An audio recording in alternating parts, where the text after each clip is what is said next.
Welcome to Illuminati Silver. We tell it the truth about silver. Today is Saturday, the 30th of November, 2024.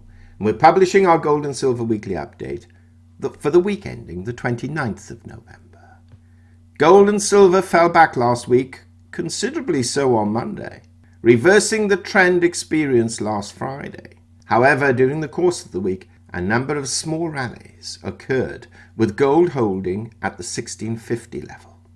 Silver followed an almost identical path, looking quite positive in terms of direction on Friday, closing above $30.50. The question now is, are we experiencing a small rally before the next leg down, or the opposite, and precious metals now back in the ascendancy? Well, to try and answer that, let's take a look.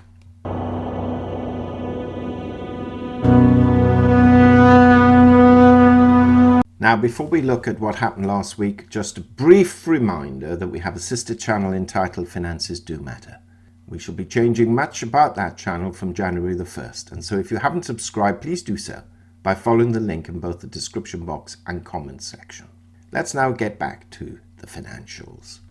Gold fell $66 last week, falling from $2,716 to $2,650, having hit a high of $2,721 and a low of $2,606, a fall of 2.5%. Gold spread between high and low was $115.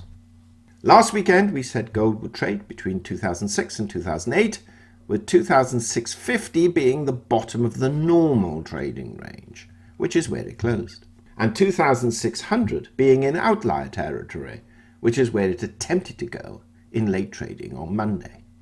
In sterling terms, gold fell £88, closing at £2,083, and in euros it fell €108, closing at €2,506.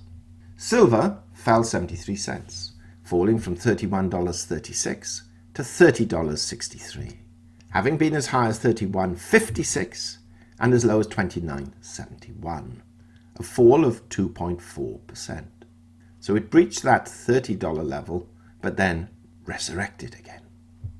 The difference between its high and low was $1.85. Last weekend, we predicted silver would trade between $29.50 and $33, but like gold, pointed out that the normal base range would be $30 to $33, allowing for a dip below that figure, which it achieved on Thursday as opposed to Monday with gold. In sterling terms, silver closed down £1 at £24.09, and in euros it closed at 28.96 euros. That's down 1.22 euros. The gold to silver ratio fell very marginally, from 86.6 to 1 to 86.5 to 1.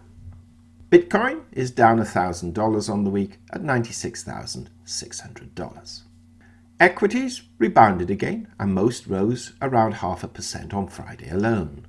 The Dow Jones closed up 614 points at 44,910, the S&P 500 up 63 points at 6,032, and the Nasdaq Composite up 215 points at 19,218.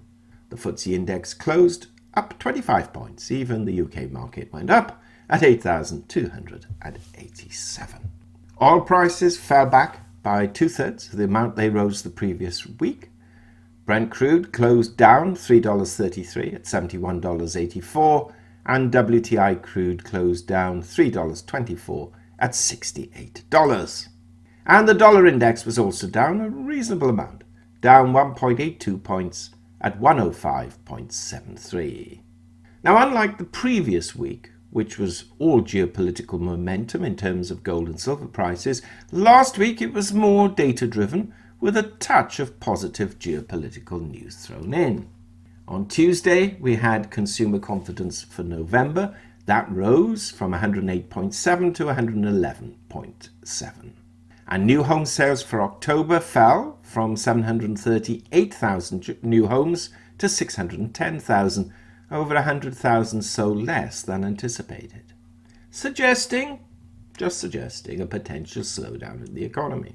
Also on Tuesday, the Fed published the November FOMC minutes, which stated that many senior Fed officials said a more gradual approach to cutting interest rates was warranted in light of elevated inflation and uncertainty about just how low they should reduce borrowing costs. They were concerned that inflation remained elevated and the economy was stronger than expected. They also discussed what's known as the neutral rate of interest philosophy, which is the rate that neither spurs the US economy to grow faster nor depresses growth. Until recently, Fed officials thought the neutral rate was below 3%. Now some officials and Wall Street economists believe the neutral rate is possibly well above 3%. The central bank's short-term rate, known as Fed funds, now stand at a range of 4.5 to 4.75%. So this suggests that the US should expect to see less than 1.5 basis points cuts over the next 12 months or so. Now, we stated back in May-June of this year that the Fed should only have one cut in November/December and then possibly another one in January, as we too, from our own assessments, thought inflation was going to be sticky. It now looks as if they will probably cut in November and December. They've already had the cut in November, and not cut in January. But either way, the markets will be disappointed by this news if this comes about. That aside, the economy still appears to be on an upward trajectory, and we have to wait and see how the Trump administration's policies in the months ahead will affect this in whichever direction.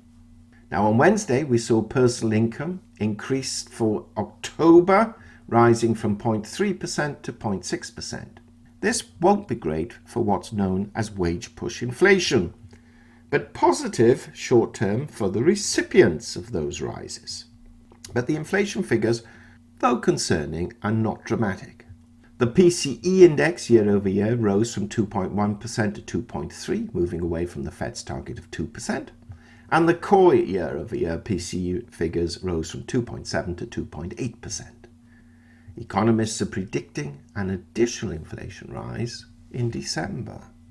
Now, this coming week, we have manufacturing PMIs on Monday, services PMIs on Wednesday, plus the ADP employment report, and the US employment report, otherwise known as the non-farms payroll report, on Friday.